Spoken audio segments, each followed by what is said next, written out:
Good afternoon, David. Welcome to the Whit Bank Holiday weekend. It seems a strange thing, isn't it, at the moment, the way of the world, that the season hasn't ended, and here we are talking about next season.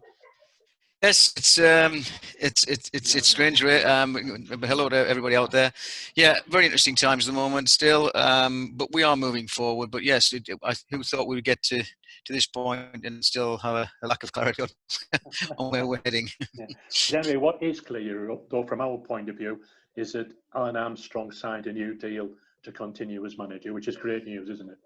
Yeah, that's fantastic. Look, there was never any doubt that Alun was going to sign. We've just been working on the sensible stuff around making sure the club's in a great financial position, making sure, looking at the budget for next year, looking at the players. Alun was under contract, but given where we were, I was very keen, the board were very keen to extend Alun's contract. And when we kept talking about signing, Alun was like, we'll get, because we look at the squad, look at the players, looking at the cash flow, looking at the balance. So Alun's worked with the board brilliantly, and when we got, obviously last week or so, we said, right, let's just get this sorted down and nailed, because he's pivotal to what we're doing.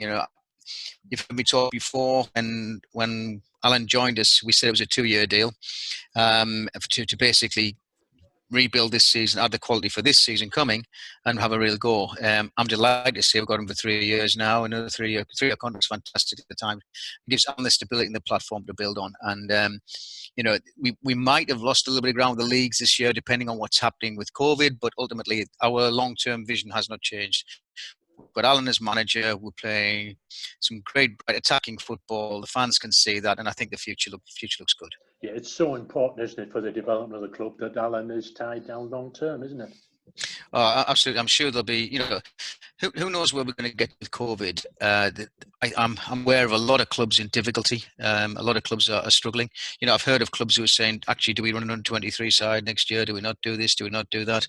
There's a lot of things about clubs in the second division. There's a number who are in real financial difficulty, and others above that. So it's very, very interesting which way that's heading. I think, there will be cuts to budgets all round, and I think people who have got a proven track record will be in demand.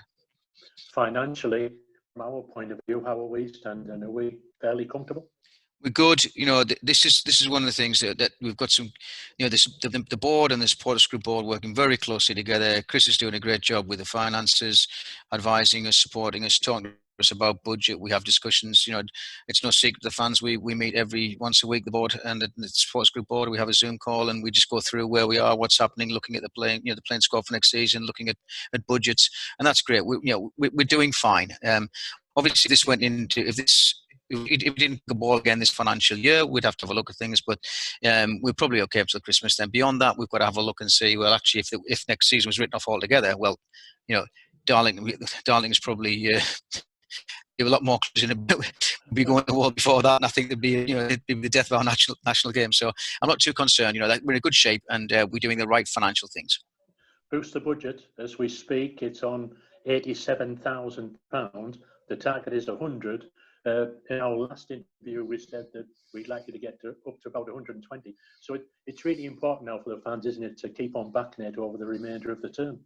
It is, and I know I'm being cheeky again, but I think, did I say 120? I should have meant 130.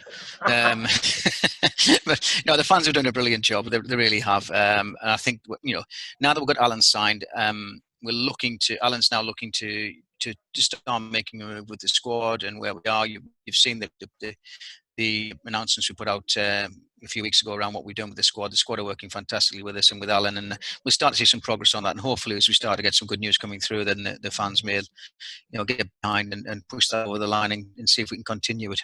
Yeah, it looks as if the vast majority of the players from last season are going to stay on for the new season, aren't they? We don't want to give anything away yet ahead of announcements, but it's all looking fairly positive in that respect, isn't it? There'll be some changes. There'll be some tweaks. You see, Luke's not going to be with us next year. Chris has also moved on. Angie's obviously gone. And there'll be one or two more tweaks in there. Tomo's decided that he wants to go. And good luck to the players who move on. They've had a fantastic time for Darlington. They've done the club service, and good luck to them in the future. But we are deciding about who the squad will be. We are deciding which players are going to be in that squad. And the plan was always at the start of last season, we get the quality in, And then we'll probably retain 70% of that quality and add to it where we think we need to strengthen to have a real push this season. And that plan hasn't changed. Yeah. And Alan is looking at possible new players now, isn't he? He is. Excuse me, I'm having some coffee. It's been an early start. I'm on calls literally 16 hours a day. I worked out I spent about 17 or 18 hours in the same room every day. Alan is looking at, and we're not going to give anything away on that, but we are looking at where we need to strengthen what we've got to do, and that work continues. Obviously, we've taken Alan off furlough for a week to do that. We've furloughed the players and the staff where we can, and Alan will come off furlough to do the deals, then he'll go back onto furlough beyond that. But that's what we've got to do as a football club. So it's all looking fairly positive as we look into June. What's the latest with the league? It seems to have gone quiet on that front, and there is speculation now that Stevenage are going to be relegated from the Football League into the National League, and probably Barrow going up. But what else is happening? Have you got any indications? You tell me, Ray. I mean, the silence is deafening. It's been a real eye opener on how the money dictates the game. I mentioned it in the last time we chatted about this. You know, it's Premier League, EFL, National League, and then we're at the bottom pile, and we will end up doing what we're told to do. I'm afraid they have said, providing that we're ready to play the season when they want to start, that there will be relegation and promotion. But again, there's a lot of uncertainty out there with all the football league clubs and all the conference leagues, National League clubs going to be there with the finances and with the pressure that's being faced, and that's not certain. So, we will end up doing and following the league. That is simple as that. But it's certainly been an eye opener about how much influence the National League and the North and South have, and I think it's going to be a very, very interesting AGM when all the chairmen get together, discuss it with the league board about what went right through this process and what went wrong through this process, because I know it's very, very difficult for them, but I have seen, my own view on this is money has ruled the roost all the way through, and I think even at the extent of, well, money's most important more than health and safety. Obviously, we're all clamped down now, but it is money that is dictating the decisions around who goes up, who goes down, whether the league's going or not. And it's the threat of litigation that's also looming, that everyone's just sitting there panicking about what's going to happen. It's, to be honest, frankly, I think the moral compass is wrong. But we will follow in line with where we need to go. We will continue to do the right things as Darlington Football Club. But it's going to be an interesting AGM, I think, where a lot of clubs are very, very dissatisfied when they realise, actually, we've been told to do all these things by our league, and when we need our league, they're not there. But regardless of the league, at least Darlington Football Club is in good shape as we go into the second half of the year. Absolutely, yeah, no problem whatsoever. I'm very excited about it. I just want to start going to watch football again and playing again, to be perfectly honest. But I don't know when the 40s are going to start. I think I'll be 60 by then. Yes, we're all looking forward to the day when we can start playing again, but unfortunately there's no real indication yet because of the situation out there, isn't there? That's right. Look, but I think, as part of my day job, I work for a private equity company in education, and we bring students in, high net worth students in from all around the world. So I'm looking at the COVID curves of every single country on a daily basis, looking at the incident rate, looking at the mortality rate, and I can see what the government are working on now. It is interesting if you look at the way each country's handled it differently. My view, I think the US got it completely wrong. I think the UK got it completely wrong. But that's just a personal view. There are countries that have handled it a hell of a lot better than we have. But if you look at those curves, and China started this on the 1st of January. We shut our office in Beijing on the 1st of January. Our staff returned there in the middle of March. Now, China has the ability to clamp down far quicker than any of the Western countries. They're very, very authoritarian, and obviously on that, they, you step out the street, you're going to get locked up. So they can bring a clamp down very, very quickly, whereas our lockdown has been very, very lax. But if you take that as a worst case scenario, the best case scenario, is 16 weeks from start to finish. Looking at where all of the countries' curves are now, including the UK, we are past that peak and we're 8 weeks in. So you roll forward another 8 weeks, it gets us roughly to the early part of July, and middle of July from where we would look to say, right, that's a 16-week period over.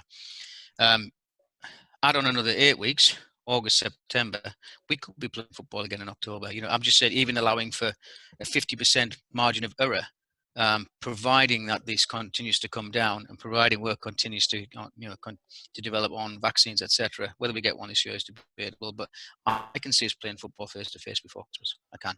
Well, let's just hope you're right, David, because I think we're all gagging for football at the moment, live stuff. Yeah. I mean, it's very difficult to predict, and the risk of re-spikes and reinfections, etc., is always there. But looking at it, there is a profile to this, and hopefully, the UK is coming out of it, and we will get better. And let's just look forward to home games at Blackwell Meadows, eh?